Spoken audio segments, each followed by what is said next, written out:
Kita tahu kisah Yesus itu di Perjanjian Baru mengisahkan dari Yesus lahir sampai Yesus di umur 12 tahun, dan di umur 12 tahun Yesus itu hilang, tiba-tiba muncul di umur 30. Nah, pertanyaannya, kemana Yesus pada saat itu, dan kenapa kisah-kisah Yesus itu tidak ditulis? Kisah-kisah Yesus yang ketertinggal menurut kenapa tidak ditulis di dalam Alkitab? Apakah karena belum ada penemuan manuskrip atau bapak-bapak gereja kuno dulu belum ada sejarahnya gitu loh Pak, belum ditemukan.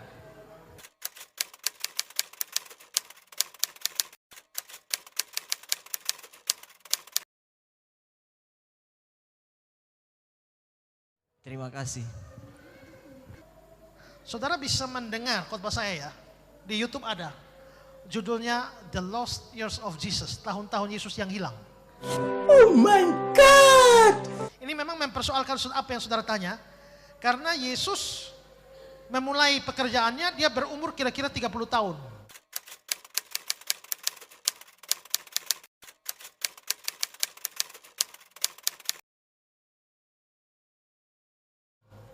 Padahal kita tahu bahwa masa kecil dia terakhir dicatat itu adalah umur 12 di Bait Allah, ya. Dan setelah itu berarti ada sekitar 17 tahun yang hilang, ya.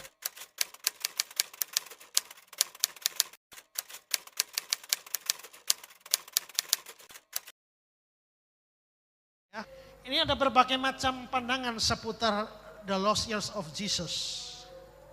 Saya ada berikan banyak kutipan dari Injil Al-Tufulia ada, terus juga ada pandangan juga dari Pseudo Gospel of Matthew, Injil palsu Matius.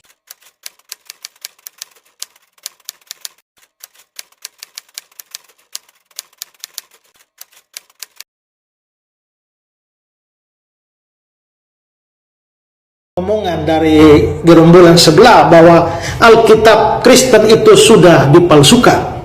Nah, untuk mereka yang selalu mengatakan demikian, saya ingin mengajukan beberapa pertanyaan. Pertama adalah siapa yang memalsukannya? Kedua, di mana dipalsukan? Ketiga, kapan memalsukannya?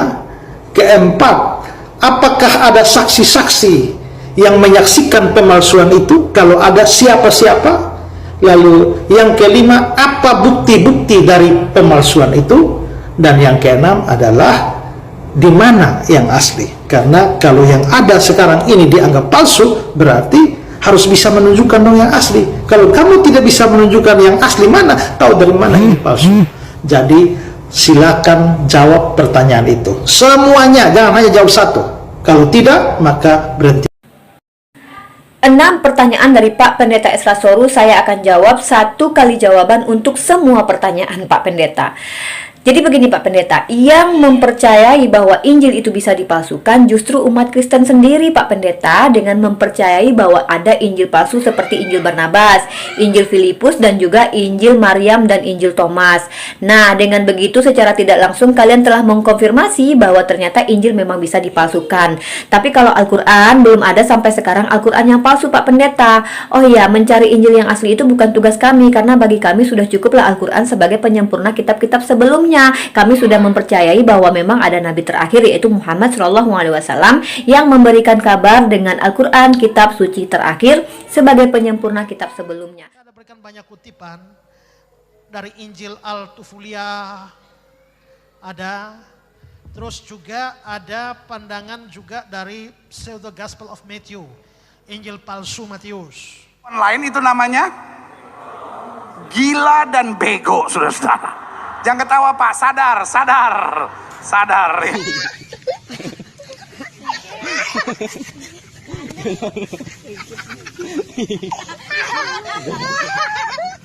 Juga ada The Gospel of Thomas. Keterangan dari Injil Thomas, Yesus umur 5 tahun, apa yang terjadi? Ini semua, Yesus umur 6 tahun, umur 12 tahun. Lalu adalah The Life of Saint Isa, Nicholas Notovix. Seorang namanya Nicholas Notovix itu membuat buku The Life of Saint Isa. Juga ini Nicholas Notovix. Juga dalam bukunya The Lost Years of Jesus, dia mengatakan bahwa ada data bahwa Yesus itu sampai ke kota Tibet. Di sebuah tempat yang bernama Lhasa, di ibu kota Tibet, tepatnya biara yang bernama Biara Himis. Terdapat ribuan naskah kuno tentang kehidupan Nabi Isa di timur. Naskahnya bisa dipertanggungjawabkan itu Pak, maksudnya Sebentar saya jelaskan. Iya. Ini kan panjang, jadi saya hanya melewati saja, ini pembahasan saya. Setelah saya bahas panjang ini, saya tidak setuju dengan semua pandangan itu. Bahkan saya membantah pandangan Nicholas Notovix bahwa Yesus ada di Tibet. Juga saya membantah pandangan Anand Krishna bahwa Yesus itu pergi ke India untuk belajar hidup Buddha di sana. Ini tanggapan saya. Mengapa Alkitab diam? Alkitab diam ini karena, perhatikan Yohanes 2, 24-25. Dialah murid yang memberi kesaksian tentang semuanya itu, dan dia telah menuliskannya dan kita tahu bahwa kesaksian itu benar. Masih banyak hal lain lagi yang diperbuat oleh Yesus. Ya, tapi jikalau semuanya itu harus dituliskan satu persatu, maka agaknya dunia ini tidak dapat memuat suatu kitab yang harus ditulis itu. Semua itu nongseng kalau kata orang Belanda, ya enggak? Terus Yohanes 20 ayat 30-31, memang masih banyak tanda lain dibuat Yesus di depan mata murid-muridnya yang tidak dicatat dalam kitab ini. Tapi semua yang tercantum di sini telah dicatat supaya kamu percaya bahwa Yesus Mesias Anak Allah. Perhatikan ini penting. Tujuan Alkitab ditulis adalah supaya kamu percaya Yesus Mesias Anak Allah, dan supaya kamu oleh imanmu memperoleh hidup dalam nama. Sadar ya kan. Jadi tujuan Alkitab ditulis bukan untuk memberitahu segala sesuatu tentang Yesus. Tujuannya memberi catatan supaya kita bisa percaya, dan itu cukup. Tanpa catatan tentang Yesus pada usia 13 sampai 29, kita tetap sudah bisa percaya.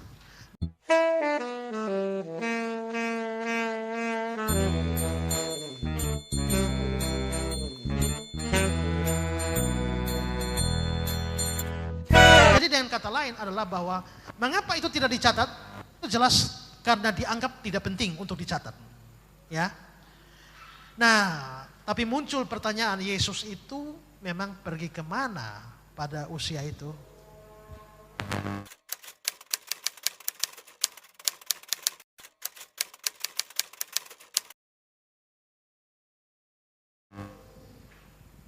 Ini saya bahas panjang lebar ini. Tapi kesimpulan saya adalah Yesus tidak kemana-mana. Dia tetap tinggal di Nazaret. Ya, dia tetap tinggal di Nazaret. Pertama lihat Lukas 2:40. Anak itu bertambah besar menjadi kuat, penuh hikmat dan kasih karunia Allah ada padanya. Dia pulang bersama-sama ke Nazaret dan dia tetap hidup dalam asuhan mereka.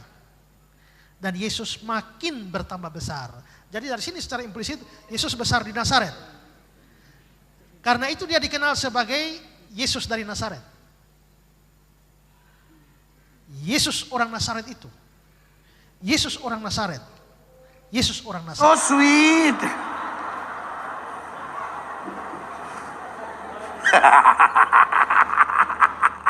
Nazaret. Pasti karena dia memang besar di Nazaret. Perhatikan Lukas 4 ayat 16. Dia datang ke Nazaret tempat ia dibesarkan. Dan menurut kebiasaannya pada hari Sabat masuk rumah ibadah. Berarti Yesus memang besar di Nazaret. Biasa pada hari Sabat ke rumah ibadat, sinagog. Berarti memang Yesus tidak pergi kemana-mana. Dia bikin apa saja kalau begitu di Nazaret. Menurut saya dua hal. Pertama sekolah. Sekolah Yahudi. SD, SMP, SMA. Dia bersekolah. Pertama dia sekolah mikra namanya. Umur 5 sampai 10 tahun. Itu belajar Taurat. Di tempat namanya Bet Haseper, rumah buku. Ini semacam SD. Habis itu masuk Misna. Itu umur 10 sampai 12. Habis itu masuk Talmud di usia 12 sampai 19. Ini semacam SMA. Habis itu untuk melanjutkan sekolah teologia, mereka masuk yang namanya Midras. Dari midras ini muncul madrasah. Jadi menurut saya Yesus sekolah. Ikut sekolahnya Yahudi.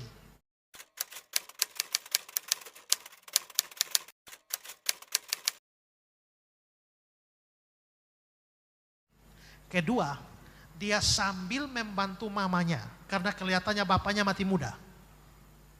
Yusuf kelihatannya mati muda, kita bisa tahu dari mana? Perhatikan Matius 13. Bukankah ia ini anak tukang kayu? Berarti yang tukang kayu siapa? Yusuf. Bukankah ia ini anak tukang kayu? Tapi versi Markus, bukankah ia ini tukang kayu? Berarti Yesus ambil profesi bapaknya. Sambil sekolah, kerja bantu orang tua untuk menghidupi adik-adiknya. Karena Yesus punya adik.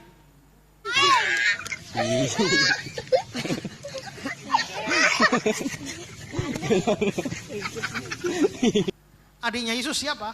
Yaitu anak-anak yang dilahirkan oleh Yusuf dan Maria setelah Yesus lahir.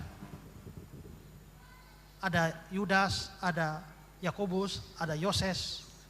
Adik Yesus itu dua menjadi penulis Alkitab. Surat Yakobus, itu Yakobus adik Yesus yang tulis. Bukan Yakobus Rasul. Yakobus Rasul sudah mati. Kisah 12. Yang menulis surat Yudas, itu Yudas adiknya Yesus. Bukan Yudas Iskariot.